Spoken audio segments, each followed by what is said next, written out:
के मंदिर में जब जल चढ़ाने जाते हो तो क्या कहते हो? घर से जाते समय एक लोटा जल जब लेकर निकलो तो घर के दरवाजे से निकलते समय श्री शिवाय नमस्तुभ्यम। मंदिर में जब प्रवेश करो तो श्री शिवाय नमस्तुभ्यम। और शंकर जी को जब जल चढ़ाओ तो अपने बाबा को अपने दिल की बात, बाबा मैं आपकी बेटी हूँ, बहुत कष्ट है बाबा, ये तकलीफ है बाबा, बाबा आप ये कार्य कर दीजिए। शिव को जल चढ़ाते समय और जलाधारी का स्पर्श करो, जलाधारी का स्पर्श करो और बाबा से विनय करिए। हम तो बाबा के भरोसे चलते, हम तो बाबा के भरोसे चलते, ये दुनिया वाले जलते, ये दुनिया वाले जलते, हम तो बाबा के भरोसे चलते, डमरू वाले के भरोसे चलते। जैसे ही पार्थिव शिवलिंग का निर्माण हुआ, भानुमति और रामनाथ ने आकर दर्शन किया।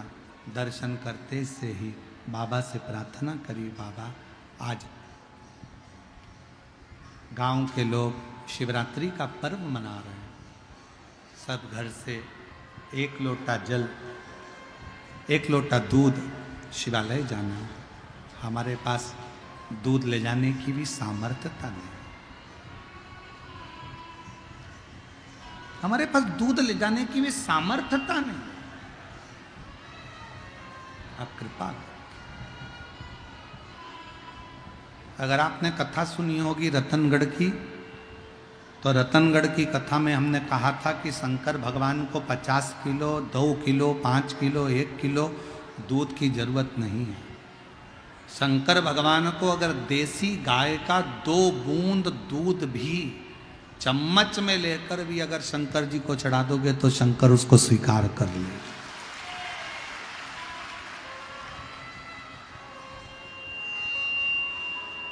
शिव उसे स्वीकार करे। बाबा कुछ नहीं। बच्चा दौड़ कर गया अंदर, और चारों बच्चे जब अंदर दौड़ कर गए, घर में रखा हुआ थोड़ा सा कोठी में जो आटा चिपका हुआ था, डब्बे के अंदर जो आटा लगा हुआ था, उसमें पानी डालकर लोटे में लेकर आ गए। और आकर लोटे में लेकर आकर बोले, माँ शिवजी को दूध चढ़ाना चाहिए ना शिवरात्रि को, हम दूध लेकर आए। माँ ने जैसे ही बच्चों के हाथ में दूध देखा, पूछ लिया ये दूध कहां से है? बच्चों ने कहा, माँ आटे के डब्बे में पानी डालकर उसको घोल कर लेकर आए।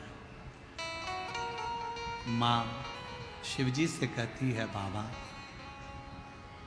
जो हमारी सामर्थ्यता है उसके अनुसार हमने चढ़ा दिया। जैसे ही दूध चढ़ाया, भगवान शंकर और पार्वती नंदी पर बैठकर सामने से आ रहे थे, नीचे उतरे।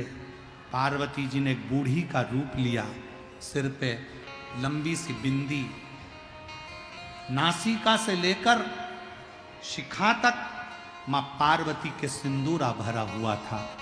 शंकर भगवान एक बूढ़े का रूप रखकर सिर पे पाग बांधकर, साथ में एक गौ माता को लेकर, बहुला को लेकर, गाय को लेकर पहुंच गए। दस्तक दी, दरवाजा बजाया, रामनाथ, ओ रामनाथ। रामनाथ ने दरवाजा खोला। तुम कौन हो? रामनाथ भूल गया, तेरे पिताजी का मैं मित्र हूं, और तेरे पिताजी ने मेरे पास में थोड़ा सा धन रख दिया था, थोड़ी सी दौलत रख दी थी, और उसके प्राण तुझे याद है? गाड़ी से जाते हुए तेरे पिता के प्राण छूट गए थे। जी, मैं उनका मित्र हूं, उस गांव से आया हूं। तेरे पिता की दी हुई ये गाय और तेरे पिता का दिया हुआ ये धन आज मैं तुझे देकर जा रहा हूं। देकर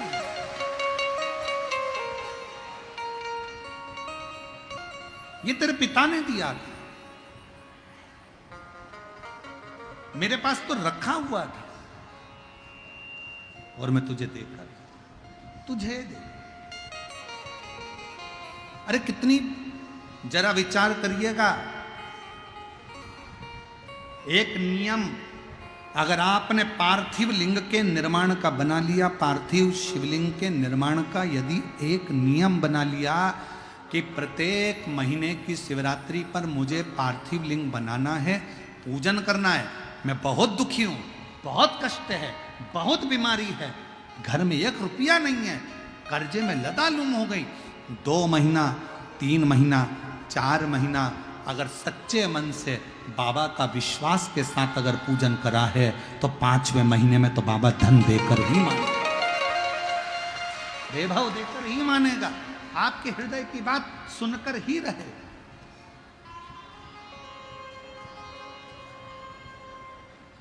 श्रवण करो।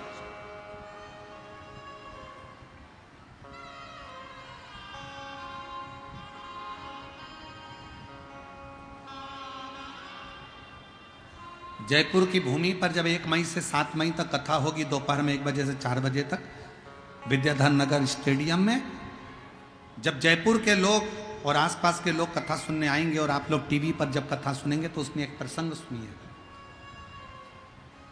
उसका एक प्रसंग है,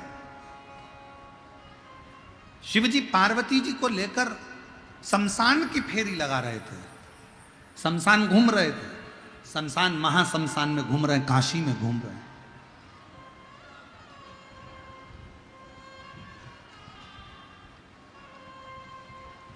और एक छोटा सा बच्चा अभिमन्यु काशी के घाट पर बैठा हुआ अपनी मां के लिए रोता है, अपनी माता के लिए रो रहा है। गंगा नदी की रेत पत्थर पर रखकर अपनी मां का पुतला बनाकर उससे पूछ रहा है, मां तू कब आएगी? और मां नहीं है, मां मर चुकी है, मां के प्राण छूट चुके हैं। ईसर गोरा शिव महापुराण की कथा को जयपुर की भूमि से जरूर सुनना, अखंड सौभाग्य देने वाली वो कथा है।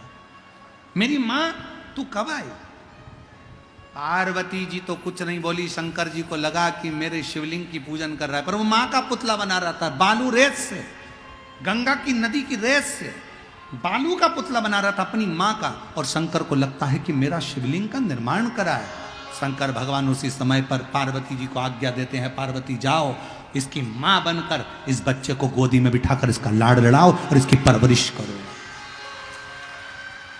पार्वती जी कहती हैं ईश्वर जी से, गोरा जी कहती हैं कैसी बात करते हो भोलेनाथ, ये अपनी मां का पुतला बनाया और तुम कह रहे हो कि शिवलिंग? कुछ भी हो, मिट्टी का ढेला बनाया है, मतलब मेरा शिवलिंग का निर्माण करा है। अब मेरी इस मूर्ति का उसने निर्माण करा, इसलिए इसका लालन पालन तुम्हें करना पड़ेगा। पार्वती जी उसकी मां का रूप रख कर जाती हैं, गौरा उसका मां का रूप रख कर जाती हैं और बच्चे का, अभिमन्यु का पालन पोषण करती हैं। बच्चा जब बड़ा हो जाता है तब माता उसका सारा वैभव देकर, संपदा देकर पुनः कैलाश धाम पर आकर विराजमान हो जाती हैं। वो ईश्वर जी और गौरा जी की कथा है, उसको सुनिएगा, जो जीवन में सुख प्रदान करने वाला आनंद। और हम तो जयपुर वासियों से कहेंगे, मौका छोड़ना मत, पंडाल में बैठकर कथा कर तत्व श्रवण करिए।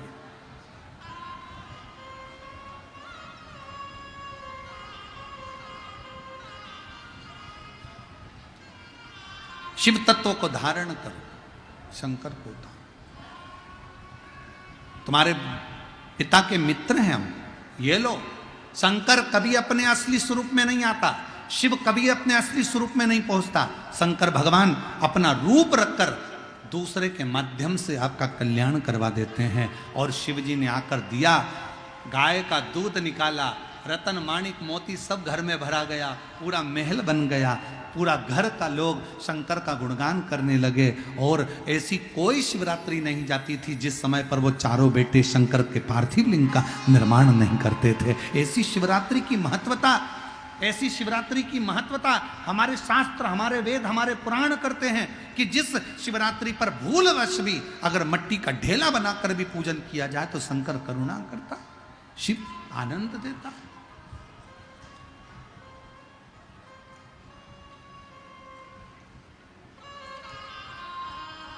और शंभो शरणे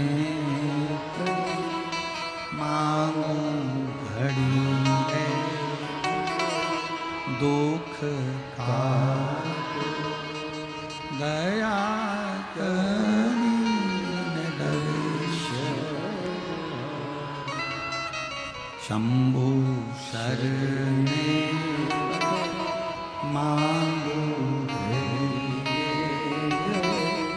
दुख का दया करीन दर्शन। दिल से जो भाव से शिव को भजता, शिव से मिलता। पार्वती मैया ने शंकर को भजा, विनायक का सिर कट गया तो भी गणेश के रूप में शिव भगवान शंकर दे दे। कल प्रदोष है, परसों कथा की भी शिवरात्रि है और महीने की भी शिवरात्रि है, दोनों का संयोग है। एक बात तो है बिहार वालों, तुमने पुण्य बहुत जोरदार करा होगा, लोटा भर के जल ज़्यादा चढ़ाया, इसलिए बाबा ने ये सारी तिथियां, सोमवार की अष्टमी से कथा प्रारंभ होना, प्रदोष पढ़ना, शिवरात्रि पढ़ना, और ये सब बाबा की करुणा। और जितने रह गए दिल से सुनो, दिल से बाबा को झोली पसार पसार कर श्री शिवाय नमस्तुभ्यं, श्री शिवाय नमस्तुभ्यं, श्री शिवाय नमस्तुभ्यं, श्री शिवाय